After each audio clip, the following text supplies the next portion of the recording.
Hello प्यारे बच्चों, नमस्कार। आप सभी का स्वागत किया जाता है हमारे कृष्णा क्लासेज में। जैसे कि आप सभी को पता है, जो आपका पशु परिचर का पेपर है ना, पशु परिचर का पेपर वो कल होने वाला है। पशु परिचर का पेपर कल होने वाला है 1 दिसंबर को। 1 दिसंबर को आपका होने वाला पेपर। उसके लिए हम इंपॉर्टेंट प्रश्न लेके आए हैं। हम चलते हैं। कल का पेपर हूबहू ऐसा ही होने वाला है। जिसने ये पेपर देख लिया ना, वो कोई भी देखने की जरूरत नहीं है। उससे बिंदास होकर अब बैठ जाना है, क्योंकि अबे लास्ट दिन बचा हुआ है। अब आपको ज्यादा पढ़ने से आपका दिमाग पर प्रेशर बढ़ेगा और आप हल नहीं कर पाओगे ज्यादा से ज्यादा प्रश्न। इसलिए आपको ज्यादा नहीं पढ़ना है, बस 1-2 ही क्लास देखनी। चलो हम चलते हैं अपने प्रश्नों की ओर अब। और अभी तक आपने कृष्णा क्लासेज को सब्सक्राइब नहीं किया तो सब्सक्राइब के लिए बेल आइकन को प्रेस कर देना। और आपकी आंसर की 1 आवर के बाद आपको इसी चैनल के माध्यम से आपको आंसर की मिल जाएगी। आपको चैनल को सब्सक्राइब जरूर कर लेना है। चलो हम चलते हैं अपना पहला प्रश्न की ओर। पहला ही प्रश्न क्या कह रहा है आपका, भारत में उपलब्ध प्राचीन सिक्कों को क्या कहा जाता है? Option number A punch mark, option number B है सिक्के, ऑप्शन नंबर सी आपका मोहर, ऑप्शन नंबर डी है रुपए। अब आपको बताना, रुपए तो अभी कहते हैं, मोहर थोड़ा टाइम पुराने में कहते हैं, सिक्के नहीं। आपका होगा पंचमार्क। आपका होगा क्या? पंचमार्क या आहत या पंचमार्क, जिसे सिक्का कहा जाता है। ठीक है ना, आपको याद रखना है। और आपको यह तो पता है, जब सिक्का लिखा हुआ है एग्जाम पर इतना तो डफोल नहीं है, इतना तो मतलब वो नहीं है कि आपको ये आंसर ही आपको यहां पर दे दे। यह तो नहीं है ना। अगला ही प्रश्न आपके सामने, आपका दूसरा प्रश्न है, शाहपुर रियासत में किस प्रकार के सिक्के चलते हैं? शाहपुर रियासत में किस प्रकार के सिक्के चलते हैं? Option number A Vijay Shahi, option number C है Uday Shahi, option number C है Rao Shahi, option number D है माधव शाही। आपका शाही है ना, ये शाही ऐसे लिखा जाता है, शाही। इसे सब सही जगह यहां पर और यहां पर, ये समझे ना।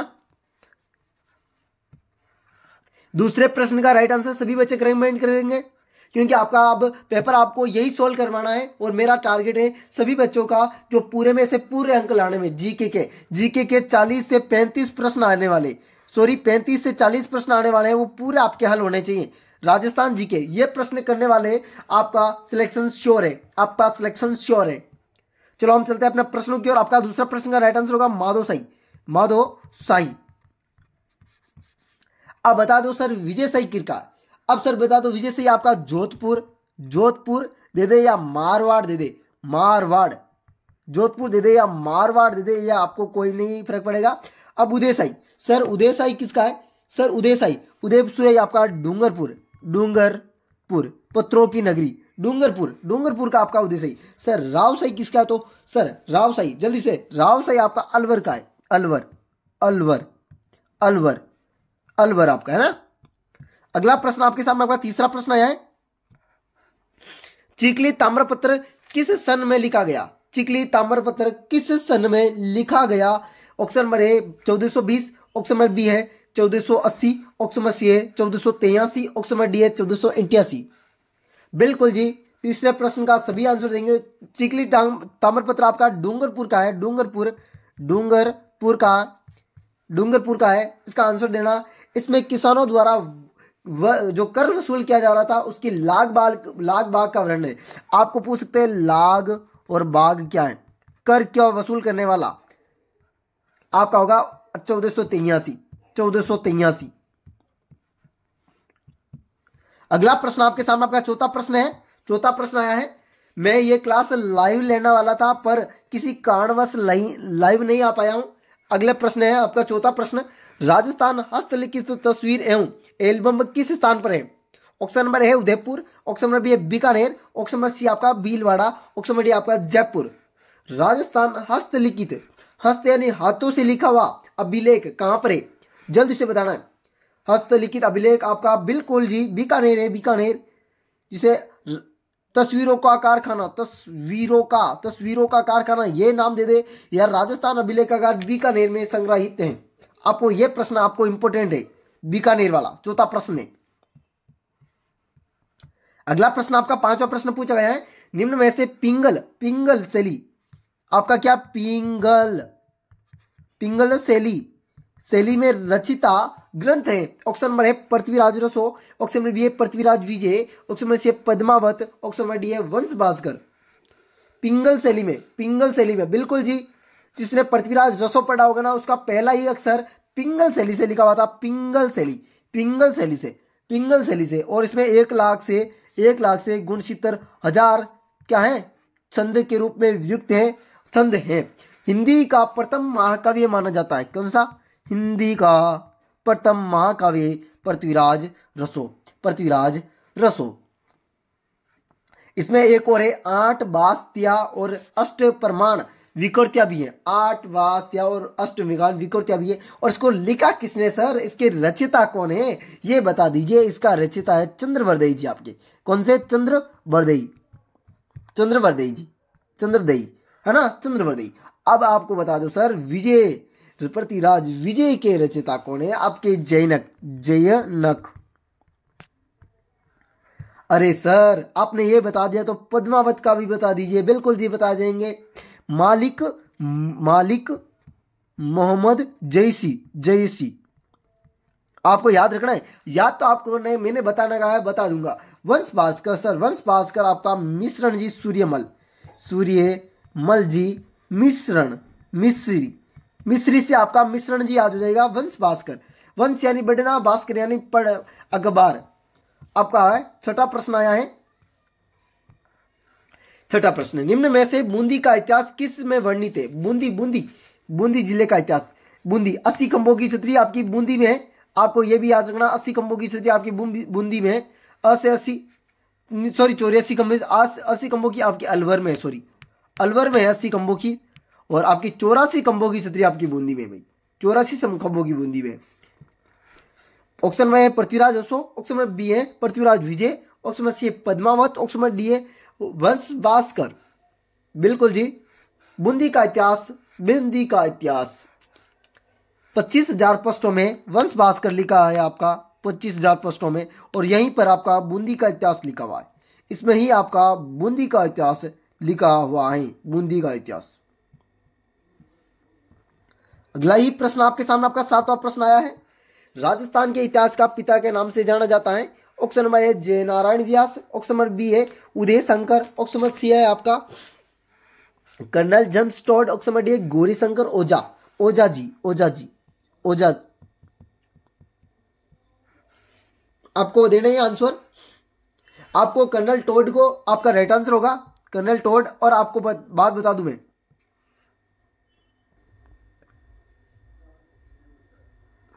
आपको मैं बात बता दूं, अगर आपको ये इतिहास के पिता बोले तो आपको कर्नल टॉड आपका आंसर हो जाएगा। कौन सा? Colonel Tod. इतिहास के पिता बोले तो कर्नल टॉड आपका आंसर हो जाएगा। और इसके इसका जन्म पूछ ले तो 1782 ईस्वी। और इसकी मृत्यु पूछे तो 1835। कहां पर हुई थी सर? इंग्लैंड, लंदन कह दो ना, लंदन, इंग्लैंड या लंदन चले गए थे, ठीक है ना। अगला प्रश्न आपके सामने 8वां प्रश्न आया है। 8वां प्रश्न आपसे कह रहा है, निम्नलिखित, आपको प्रश्न तो पहले अच्छी तरीके से पढ़ना ही है, आपको सभी बच्चे को प्रश्न तो अच्छी तरीके से पढ़ना हो और एक भी प्रश्न नहीं छोड़ना है। मैं कह रहा हूं एक भी प्रश्न नहीं छोड़ना है, बिल्कुल सी एक भी प्रश्न नहीं छोड़ना है।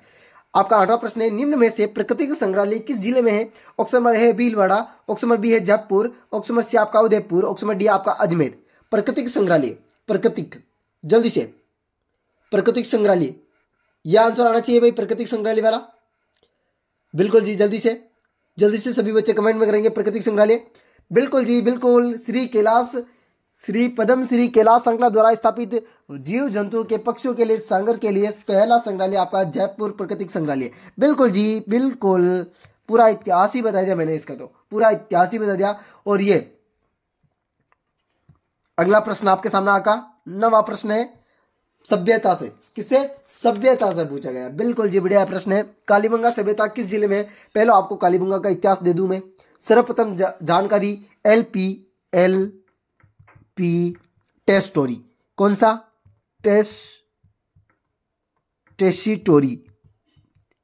टेस्टोरी ने कब दी सर? ये 1887 से 1919 में। ये आपको याद रखना, पहले तो ये बात याद रखनी है। टेस्टोरी ने इसकी क्या दी? सर्वप्रथम जानकारी दी? जानकारी तो टेस्ट स्टोरी ने। अब खोज, खोज श्री अलमचंद घोष 1952 में। यह प्रश्न आपका सेकेंड ग्रेड टीचर रीट में भी आया हुआ प्रश्न है। अब आपका उत्खनन आपको तीनों चारों प्रश्न हल करवा रहा हूं एक ही वीडियो में। अब मत बोलना सर आपने ये प्रश्न बताया नहीं, अब मत बोलना कि ये प्रश्न नहीं बताया। आपने क्लास अच्छी से वॉच की होगी ना तो आपको प्रश्न कर लोगे। आपका बी लाल और बी के थापर,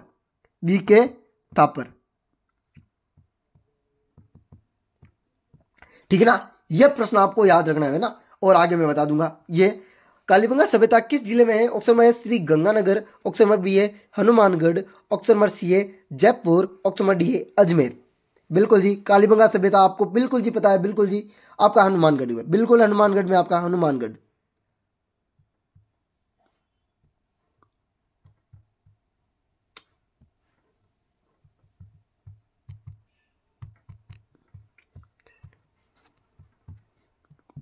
अगला प्रश्न आपका सामना होना है 10वां प्रश्न। थोड़ा मार्कर में दिक्कत हो रही है भाई, आप समझ जाना। और मैं बोल रहा हूं अच्छी तरीके से, आपको टेंशन नहीं लेनी, आपको टेंशन लेने की 1% भी जरूरत नहीं है। सिंधु घाटी सभ्यता को सरस्वती सभ्यता कहने किसने कहा? सिंधु घाटी सभ्यता थी, सिंधु घाटी सभ्यता को सरस्वती सभ्यता किसने कहा? ऑप्शन नंबर ए हरविलास सादर, ऑप्शन नंबर बी है Tessitori, option number C है वाकटक महोदय, ऑप्शन नंबर डी है दयाराम सानी। ये दयाराम सानी कौन थे? बेराट सभ्यता का है, बेराट सभ्यता, विराट सभ्यता वाले दयाराम सानी विराटनगर। ये प्रश्न मैंने काफी बार दिए भाई, जिसने पहली की क्लास भी वॉच की होगी ना ये प्रश्न तो वो कर लेगा ऐसे ही, है ना। विराटनगर की जानकारी उत्खनन करने वाले, याद रखना आपको। यह आपका विराटनगर जयपुर में। जल्दी से 10वें प्रश्न का बिल्कुल वाकणक महोदय, बिल्कुल सिंधु घाटी सभ्यता को सरस्वती सभ्यता किसने कहा था? वाकणक महोदय को। कालीबंगा सभ्यता में आपका कालीबंगा सभ्यता, यह प्रश्न आ सकता है। कालीबंगा सभ्यता का शाब्दिक अर्थ काली चूड़िया, ठीक है ना। अगला प्रश्न आपके सामने 11वां प्रश्न होने वाला है। मौर्य काल में राजस्थान में बौद्ध धर्म का प्रमुख केंद्र था।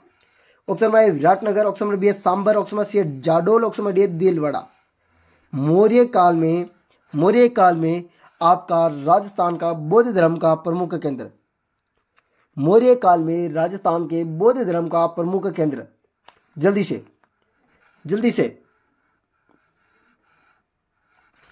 आपका आंसर आ जाना चाहिए भाई। विराटनगर, बिल्कुल विराटनगर होगा। अभी बताया था मैंने विराटनगर तो बस। 12वां प्रश्न आपका है जनपद से संबंधित। जनपद राजस्थान में कितने हुए थे? मैंने जो जस्ट इसकी पीछे की क्लास थी उसमें पूरे जनपद के नाम भी बताए हैं आपके, पूरे जनपद के एक जनपद में आपके जिसके नाम भी बताए थे। आपका है 13 जनपद, 16 जनपद, 19 जनपद, 22 जनपद। आपको आंसर देना है 12वें प्रश्न का। जल्दी से आंसर दीजिए। बिल्कुल जी 16 जनपद होने वाला आपका। अगला प्रश्न आपके सामने आपका 13वां प्रश्न आया है। निम्नलिखित में से मालवा जनपद की राजधानी है। Option number A Viratnagar, option number B है टोंक, ऑप्शन नंबर सी है विजयनपुर, ऑप्शन नंबर डी है मथुरा। जल्दी से मैं सभी की राजधानी बताने वाला हूं। पहले तो बताइए मालवा जनपद की राजधानी। मालवा जनपद की राजधानी बिल्कुल जी टोंक होने वाली है। टोंक होने वाली है मालवा जनपद की आपकी राजधानी। विराटनगर आपकी मत्स्य जनपद, विराटनगर आपका मत्स्य जनपद। और विराटपुर किसकी है? विराटपुर, जल्दी से विराटनगर इसकी तो विराटपुर या विजयपुर किसकी है? जल्दी से कमेंट कीजिए। विजयपुर। और मथुरा किसकी है भाई? मथुरा सुरसेन के आगे ना, सुरसेन।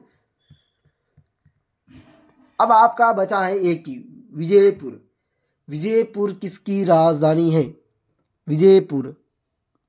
जल्दी से आपको बताना है। विजयपुर है क्या किसी की राजधानी? नहीं है, बिल्कुल जी नहीं है आपकी विजयपुर, विराटनगर ही है, विजयपुर आपकी नहीं होने वाली है। प्रश्न इसी प्रकार दे देते था, किसमें से आपकी राजधानी नहीं है, तो आपकी विजयपुर हो जाएगी। 14वां प्रश्न आ गया, कोटा के निकट कब शिलालेख मिला? कोटा के निकट कौन सा शिलालेख मिला? किसका मिला? कोटा के निकट कौन सा शिलालेख मिला? पहले तो ये प्रश्न है, कोटा के निकट कौन सा शिलालेख मिला? भाई आपको प्रश्न अच्छी तरीके से समझना, अगर आपको प्रश्न नहीं समझ में आए तो आप वापस बता सकते हैं, है ना। कोटा के निकट आपका कांसवा शिलालेख कब मिला? Option number A 770, option number B 775, option number C है आपका 780, ऑप्शन नंबर डी 798। बिल्कुल जी आपको 770। अगला प्रश्न 15वां आया है, निम्न में से जांगल देश किसे कहता है? जांगल देश किसे कहा जाता है? ऑप्शन नंबर ए है उदयपुर को, ऑप्शन नंबर बी है बांसवाड़ा को, ऑप्शन नंबर सी है बीकानेर को, ऑप्शन नंबर डी है हनुमानगढ़ को।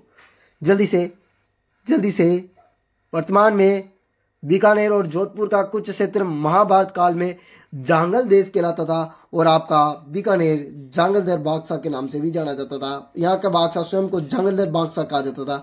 बीकानेर आपका राइट आंसर हो जाएगा। देशनोक बीकानेर में करणी माता का भव्य मंदिर है।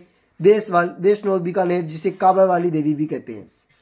अगला प्रश्न आपके सामने आपका 16 प्रश्न आया है, किसके अनुसार राजपूत को वैदिक आर्यों की संतान बताया गया है? किसके अनुसार राजपूत को वैदिक आर्यों की संतान? Option number A colonel Tod, option number B Manusmriti, option number C Gaurishankar Ojha, option number D Gopinath Sharma. आपको होगा राइट आंसर किसके अनुसार होगा? बिल्कुल गौरीशंकर ओझा, बिल्कुल गौरीशंकर ओझा होगा। अगला प्रश्न आपके सामने आपका 17वां प्रश्न आया है। 17वां प्रश्न इंपोर्टेंट प्रश्न है आपके सामने। 17वां प्रश्न, निम्नलिखित में से पीलो मेलो नाम से जाना जाता है? ऑप्शन नंबर ए है जालोर, ऑप्शन नंबर बी है भीलवाड़ा, ऑप्शन नंबर सी है सिरोही, ऑप्शन नंबर डी है जयपुर। पीलो मेलो बीनामल जालोर को जाना जाता है। बीनामल यहाँ दे दे, बीना मल दे दे तो बीनामल, और जालोर दे दे तो भी एक बात ये है ना, ये आंसर होगा। 18वां प्रश्न आपके सामने है, शाहपुर के सिसोदिया वंश की स्थापना किस वर्ष की गई? शाहपुर रियासत के सिसोदिया वंश की स्थापना, जैसे कहते शाहपुर की स्थापना या सिसोदिया वंश की स्थापना किसने की या कब की गई है? Option number A 1698, option number B है 1686, ऑप्शन नंबर सी है 1655, ऑप्शन नंबर डी है 1632। शाहपुर जल्दी से आंसर देना। शाहपुर वाला 1698 में, बिल्कुल 1698 में किसके द्वारा? 1698 में किसके द्वारा? जल्दी से बता दें, जल्दी से मेवाड़ के शासक अमर सिंह प्रथम के पुत्र सुजन सिंह द्वारा। किसके द्वारा? सुजन सिंह द्वारा। 19वां प्रश्न आपके सामने आया है, बाबर व राणा सांगा के बीच खानवा का युद्ध कब हुआ? ऑप्शन नंबर ए है 1515, ऑप्शन नंबर बी है 1518, ऑप्शन नंबर सी है 1520, ऑप्शन नंबर डी है 1527। खानवा का युद्ध 1527।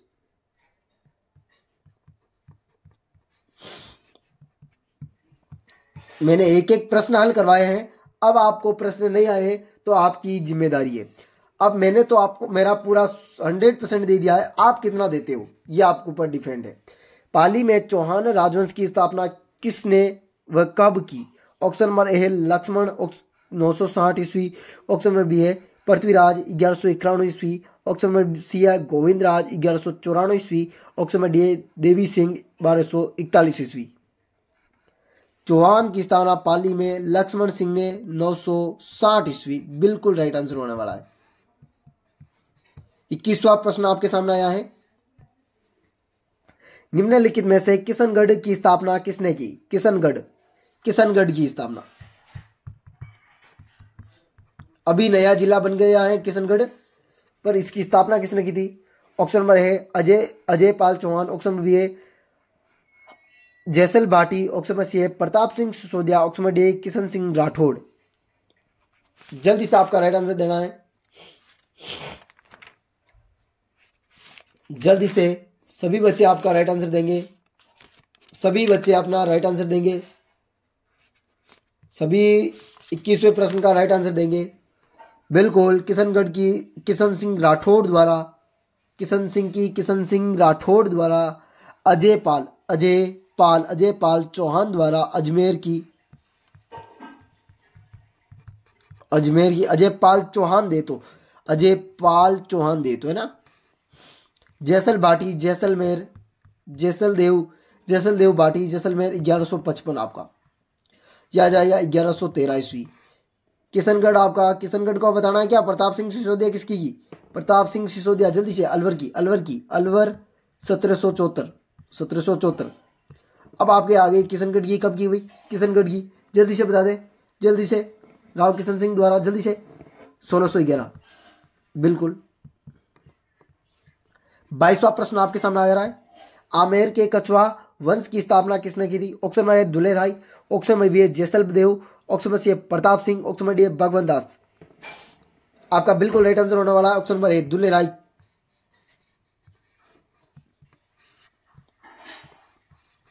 अगला प्रश्न 23वां प्रश्न आपके सामने। निम्नलिखित में से दुर्ग के प्रकार हैं। ऑप्शन नंबर ए गिरि दुर्ग, ऑप्शन नंबर बी जल दुर्ग, ऑप्शन नंबर सी परिका दुर्ग, ऑप्शन नंबर डी उपयुक्त सभी। बिल्कुल जी, गिरि दुर्ग, जल दुर्ग और परिका दुर्ग, ये तीनों ही दुर्ग होते हैं, उपयुक्त सभी आपका राइट आंसर होगा। 24वां प्रश्न आपके सामने आया है। कुंभलगढ़ दुर्ग की दीवार कितने किलोमीटर की है? Option number A 25 kilometre,